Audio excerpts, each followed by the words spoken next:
বাংলাদেশের রাজনীতিতে এখন নানান রকমের অস্থিরতা, নানান রকমের সমীকরণ। একদিকে যখন তারেক রহমান ১৭ বছর পর দেশে ফিরেছেন, সেই সময় তাকে নিয়ে বিএনপির কর্মী সমর্থকরা উৎসাহিত, উজ্জীবিত তো বটেই। তারেক রহমান তিনি চাইছেন তার দল বিএনপির একটা অন্য ইমেজ প্রতিষ্ঠা করতেন এবং ডার্ক প্রিন্স হিসেবে পরিচিত এই তারেক রহমান তার অতীত ভুলিয়ে দিয়ে চেষ্টা করছেন বাংলাদেশের মূলধারার রাজনীতিতে আবারও সক্রিয় হতে। তিনি প্রধানমন্ত্রী হওয়ার জন্য এগোচ্ছেন। ফেব্রুয়ারি মাসে বাংলাদেশে যে নির্বাচন হতে চলেছে, অর্থাৎ বাংলাদেশের ভোটে বিএনপি তারা চাইছেন একচ্ছত্র অধিকার করতে। আর সেই জায়গায় কি আওয়ামী লীগ বা শেখ হাসিনা তারা ছেড়ে কথা বলবেন?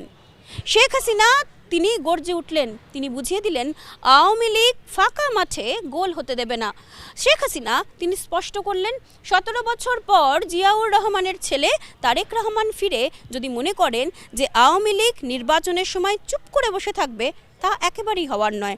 তিনি স্মরণ করিয়ে দিলেন তারেক রহমান জঙ্গিদের সঙ্গে মিলেমিশে বাংলাদেশে কি কাজ অতীতেও করেছিলেন এবং এই মুহূর্তে জামাতের সঙ্গে, এনসিপির সঙ্গে তলে তলে তিনি অভিযোগ করছেন যে তারা আঁটঘাট বাড়ছেন। আর বাংলাদেশের গণতন্ত্র ফেরাতে আওয়ামী লীগের প্রত্যেকটা কর্মী সমর্থককে তিনি বললেন নির্বাচনের প্রস্তুতি নিতে।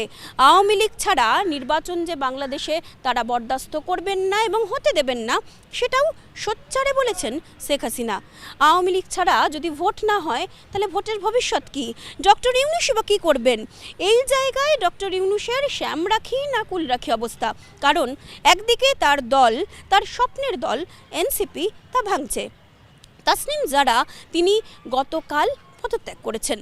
তিনি হঠাৎই ক্রাউড ফান্ডিং করছিলেন, অথচ তাসনিম জারা এমন কি হলো যে দল থেকে প্রার্থী না হয়ে স্বতন্ত্র প্রার্থী হবে বলে ঘোষণা দিলেন।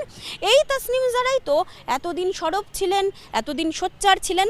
হাসনাত আবদুল্লাহ তিনি কেন চুপ করে রয়েছেন? নাহিদ ইসলামকে প্রজেক্ট করতে চাইছে এনসিপি এবং জামাত শিবির, শোনা যাচ্ছে প্রধানমন্ত্রীর মুখ হিসেবে। তারেক রহমান কি ছেড়ে কথা বলবেন? শেখ হাসিনাই বা কী করবেন? বাংলাদেশের মাটিতে এই মুহূর্তে রাজনীতির ঘনঘটা। একদিকে এনসিপি এবং জামাত তারা আসন সমঝোতায় লিপ্ত হয়েছে, তারা বৈঠক করছে। অন্যদিকে বিএনপিও চেষ্টা করছে বামপন্থী বেশ কিছু দলের সঙ্গে তলে তলে আসন সমঝোতার যে বৈঠক, সেই বৈঠক সেরে রাখতে। অনেকেই সরাসরি বিএনপির মঞ্চে গিয়ে বিএনপির সেই জায়গায় যোগ দিয়েছেন। ভিপি নূর বা সাদিরা তারা কিন্তু ইতিমধ্যেই যোগ দিয়েছেন বিএনপির হয়ে। আর বিএনপির যারা এতদিন ধরে রাজনীতির সঙ্গে যুক্ত ছিলেন, যারা খারাপ সময়ে বিএনপির সঙ্গে ছিলেন, তাদের অনেকেই এবার নির্বাচনের টিকিটটাই পায়নি। তাদের ভূমিকাই বা কী হবে? বাংলাদেশ এই মুহূর্তে রাজনীতির ঘনঘটায় পরিপূর্ণ। জি ২৪ ঘন্টার জন্য ক্যামেরায় অরিন্দমের সঙ্গে মৌমিতা চক্রবর্তী। বাংলার আওয়াজ, বাঙালির আবেগ, জি ২৪ ঘন্টা।